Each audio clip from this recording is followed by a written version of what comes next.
In today's video, we will do exercise 7.3 of class 9th. But before going to start, hey everyone, welcome back. Those who are new to this channel, please do subscribe and share this video with your friends and classmates. Also, if you have any queries, please do write in the comment section and you will get the link of the class 9th playlist in the description below. Now in the question first, it has 4 parts and we will proceed them one by one. देखिए question में first क्या है?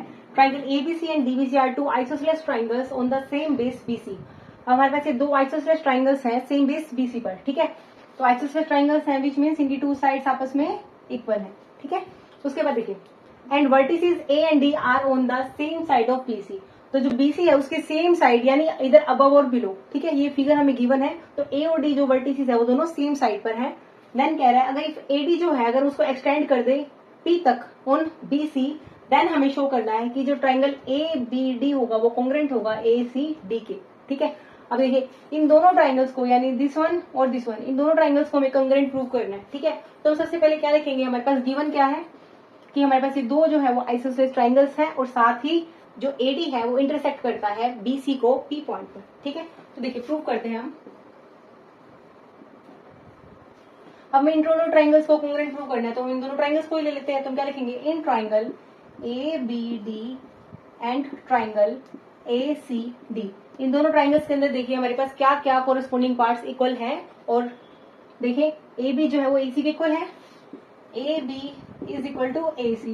Given है ना हमें कि जो A B C triangle है और जो डी बी सी ट्राइंगल है दोनों के दोनों आइसोसेलेस ट्राइंगल्स हैं, ठीक है? तो वो प्रॉपर्टीज हम यहाँ यूज कर रहे हैं. तो ये गिवन है. दिस इज फर्स्ट इक्वेशन मान लेते हैं हम, ठीक है? सेकंड देखिए जो बी डी है वो भी हमारा सी डी के इक्वल है क्योंकि ये वाला भी जो ट्राइंगल है वो आइसोसेलेस ट्राइंगल है. Then we will write B D is equal to C D. Again this is given, ठीक है? अब देखिए इन दो ट्राइंगल्स के अंदर जो ए डी साइड है वो दोनों में कॉमन आ रही है. तो हम क्या लिख सकते हैं, A D is equal to A D common side in both the triangle, ठीक है? This will be your equation number 3. तो मिनिमम हमें 3 कंडीशंस की रिक्वायरमेंट होती है किन्हीं भी दो ट्राइंगल्स को कॉन्ग्रेंट प्रूव करने के लिए, ठीक है? तो हमारे पास 3 कंडीशंस आ गई है. तो हम क्या लिखेंगे, by which rule, side side side, ठीक है? तीनों साइड्स की इक्वेशन हमारे पास. तुम क्या लिखेंगे, बाय एसएसएस कॉन्ग्रेंस रूल. जो ट्राइंगल हमारे पास है वो क्या आ जाएंगे, triangle A B D is congruent to triangle A C D, ठीक है? तो हमारे पास ये जो दोनों ट्राइंगल्स हैं ये कॉन्ग्रेंट आ गए हैं. बट देखिए कॉन्ग्रेंट आने के बाद अगर ये इतना ही पूछ रहा होता तो हम इसको यही छोड़ देते. बट इसमें हमारे पास फर्दर पार्ट्स भी हैं, ठीक है? तो फर्दर पार्ट्स हैं तो हो सकता है कि ये जो हम प्रूव करके आए हैं अभी इसका रिजल्ट आगे कहीं हमें यूज हो जाए. तो इसके हेल्प से देखिए अगर ये दोनों आपस में कॉन्ग्रेंट हो जाते हैं तो जो इनके कोरस्पोंडिंग एंगल्स या साइड्स होते हैं वो भी इक्वल हो जाती हैं. तो साइड्स ऑलरेडी इक्वल ही थी तो जो कोरस्पोंडिंग एंगल्स हैं वो इक्वल हो जाएंगे. विच मीन्स आप यहाँ से क्या लिख सकते हो, तो देखिए इसके अकॉर्डिंग हमारे पास क्या क्या रिजल्ट्स आते हैं वो हम रिजल्ट्स यहाँ लिख लेते हैं, ठीक है? ताकि हमें जो नेक्स्ट पार्ट है वहां पर अगर रिजल्ट यूज होगा तो हमें याद आ जाएगा कि हमने कौन से रिजल्ट्स इस फर्स्ट पार्ट से फाइंड आउट किए हैं. तो अब देखिए हमारे पास क्या आ गया, एंगल जो बी ए डी है वो किसके इक्वल आ गया, angle B A D C A D के. Reason behind this is by CPCT rule, ठीक है? ये किससे आया, by CPCT rule. Corresponding part of congruent triangles are always equal, ठीक है? अब देखिए इसको हम ऐसे भी लिख सकते हैं ना, और एंगल बी ए डी था ना तो B A P is equal to angle C A P, ठीक है? अब ये जो प्रॉपर्टीज हैं ये हम यूज करेंगे हमारे फर्दर जो हमें पार्ट्स सोल्व करने हैं उनके लिए, ठीक है? तो फिर फर्स्ट पार्ट आपका आसान था. चलिए सेकंड पार्ट करते हैं. देखिए सेकंड पार्ट क्या है, ट्राइंगल ए बी पी यानी ए बी पी ट्राइंगल जो है वो कॉन्ग्रेंट होना चाहिए ए सी पी के, ठीक है? तो हमें ये जो 2 बिग ट्राइंगल्स हैं इनको हमें आपस में कॉन्ग्रेंट प्रूव करना है. तो अगेन जिन ट्राइंगल्स को कॉन्ग्रेंट प्रूव करना है उन्हीं को हम ले लेते हैं और देखते हैं उसके अंदर हमारे पास क्या कंडीशंस गिवन है और किस तरीके से हम इसको कॉन्ग्रेंट प्रूव कर सकते हैं. तो हम लिखेंगे in triangle A B P and triangle A C P. अब देखिए इन दोनों ट्राइंगल्स के अंदर हमारे पास क्या है, ए बी जो है वो ए सी के इक्वल है. रीजन इज गिवन है ये कि ए बी सी जो ट्राइंगल है हमारे पास वो एक आइसोसेलेस ट्राइंगल है, ये रहा, ठीक है? अब देखिए अभी हमने रिजल्ट निकाला था इन दोनों ट्राइंगल्स का क्या, कि ये वाला जो एंगल है वो इस एंगल के इक्वल है. तो हम क्या लिखेंगे, angle B A P is equal to angle C A P. और आप क्या लिख सकते हो, यूजिंग फर्स्ट, ठीक है? फर्स्ट पार्ट में जो हमने इसको प्रूव किया है कि बाय सीपीसीटी अगर दो ट्राइंगल्स कॉन्ग्रुएंट है तो ये एंगल्स आपस में इक्वल हो जाएंगे। ठीक है, अब आप देखिए जो एपी साइड है वो दोनों ट्राइंगल्स में कॉमन आ रही है, तो आप क्या लिख सकते हो, AP is equal to AP common side in both the triangles. ठीक है, अगेन आप इनको इक्वेशंस मान सकते हो, इक्वेशन 1 2 3, ये क्या आ गई 1, this is second and this is third. ठीक है, तो हम क्या लिखेंगे, अब देखिए एस ए एस। ठीक है, तो by S A S congruence rule triangle A B P is congruent to triangle A C P. ठीक है, अब देखिए इन ट्राइंगल्स के कॉन्ग्रुएंट होने से हम अगेन जैसे हमने यहाँ रिजल्ट निकाला था प्रीवियस पार्ट के लिए, अभी हम और रिजल्ट निकाल लेते हैं क्योंकि इसके अंदर 2 पार्ट्स और भी हैं, हो सकता है इसका कोई रिजल्ट जो है वो आगे किसी पार्ट में हमें हेल्पफुल रहे। ठीक है, तो देखिए अगर ये दोनों ट्राइंगल्स आपस में कॉन्ग्रुएंट है तो यहाँ से हमारे पास क्या रिजल्ट आ रहा है कि जो बीपी होगा वो सीपी के इक्वल हो जाएगा। ठीक है, क्योंकि कोरस्पॉन्डिंग पार्ट्स हो जाएंगे किसी भी कॉन्ग्रुएंट ट्राइंगल्स के। तो अगेन बाय सीपीसीटी हम क्या लिख सकते हैं, जो बीपी है वो किसके इक्वल आ गया, सीपी के। I am writing here so that we will use it in the next part. Okay, अगर आपने अभी तक इस चैनल को सब्सक्राइब नहीं किया है तो प्लीज सब्सक्राइब कर दीजिए और वीडियो के लास्ट तक बने रहना, आगे के 2 पार्ट्स काफी इंपॉर्टेंट है।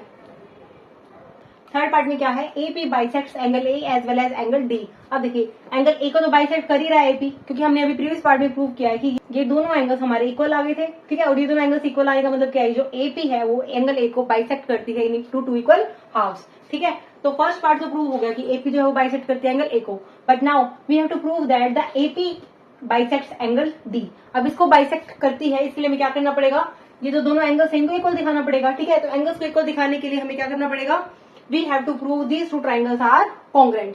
Then by CPCT rule we will find out that the AP bisects angle D. Okay? तो हमें क्या करना है, इन दोनों ट्राइंगल्स को कॉन्ग्रुएंट प्रूव करना है। सबसे पहले चलिए करते हैं। तो देखिए in triangle BDP and triangle CDP। ठीक है, इन दोनों ट्राइंगल्स के अंदर देखिए जो BD है वो CD के इक्वल है। ठीक है, तो BD is equal to CD, ये हमारे पास गिवन ही है क्या कि जो ट्राइंगल DBC है वो एक आइसोसेलेस ट्राइंगल है, तो by the property of isosceles triangle these two sides are equal, ये हम मान लेते हैं फर्स्ट इक्वेशन। ठीक है, सेकंड इक्वेशन क्या आएगी, अभी देखिए BP is equal to PC, अभी हमने प्रूव किया ना सेकंड पार्ट में, हम क्या लिखेंगे, BP is equal to CP by using second part. ठीक है, ये हमारी आ गई second equation. Okay, now the third equation is DP side है वो देखिए दोनों ट्राइंगल्स के अंदर कॉमन आ रही है, तो हम क्या लिखेंगे, DP is equal to DP common side in both the triangles. ठीक है, ये आ गई हमारी थर्ड इक्वेशन। तो by using these 3 equations we get S S S। तो हम क्या लिखेंगे, बाय साइड साइड साइड यानी SSS कॉन्ग्रुएंस रूल, जो ट्राइंगल्स है हमारे पास कौन कौन से, triangle BDP is congruent to triangle CDP। ठीक है, ये दोनों ट्राइंगल्स आपस में हो गई कॉन्ग्रुएंट, और इन दोनों ट्राइंगल्स से कॉन्ग्रुएंट होने से ये जो दोनों एंगल्स हैं ये दोनों आपस में इक्वल हो जाएंगे। तो we can write which implies angle BDP is equal to angle CDP। ठीक है, ये दोनों आपस में एंगल इक्वल हो जाएंगे by reason is by CPCT rule.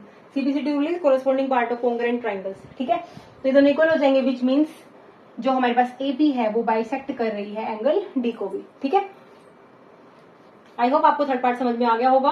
अगर आपने अभी तक इस वीडियो को लाइक नहीं किया तो प्लीज लाइक कर दीजिए। क्लिक करते हैं fourth part. Fourth part is AP is perpendicular bisector of BC।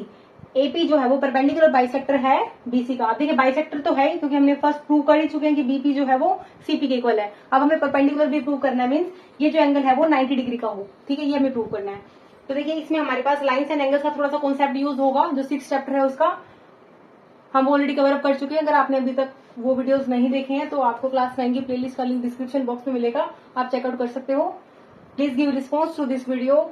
देखिए अभी हमने प्रीवियस पार्ट में क्या प्रूव किया कि BDP जो ट्राइंगल है वो CDP ट्राइंगल के कॉन्ग्रुएंट है। तो हम क्या लिखेंगे, as triangle BDP is congruent to triangle CDP which implies angle BPD is equal to angle CPD by CPCT rule। ठीक है ना, देखिए ये दोनों एंगल्स इक्वल आ गए थे, ये दोनों एंगल्स भी इक्वल आ जाएंगे बाय सीपीसीटी रूल, ठीक है। तो अगर ये दोनों एंगल्स इक्वल हैं तो इस प्रॉपर्टी को हम देखो यूज करेंगे। अब देखिए ये जो है ये हमारे पास क्या बना रहा है, एक लीनियर पेयर बना रहा है, ठीक है। I repeat, lines and angle concept, वहां पर लीनियर पेयर की डेफिनेशन अच्छे से क्लियर कर रखी है, प्लीज आप देख लीजिए।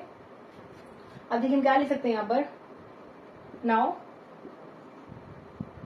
Angle B P D plus angle C P D is equal to 180 degree. आप रीजन लिखोगे लीनियर पेयर, ओके। अब देखिए बट ये तो दोनों हैं, ये तो आपस में इक्वल हैं, इसको हम फर्स्ट इक्वेशन मान लेते हैं, ठीक है। तो by using equation 1 we gate,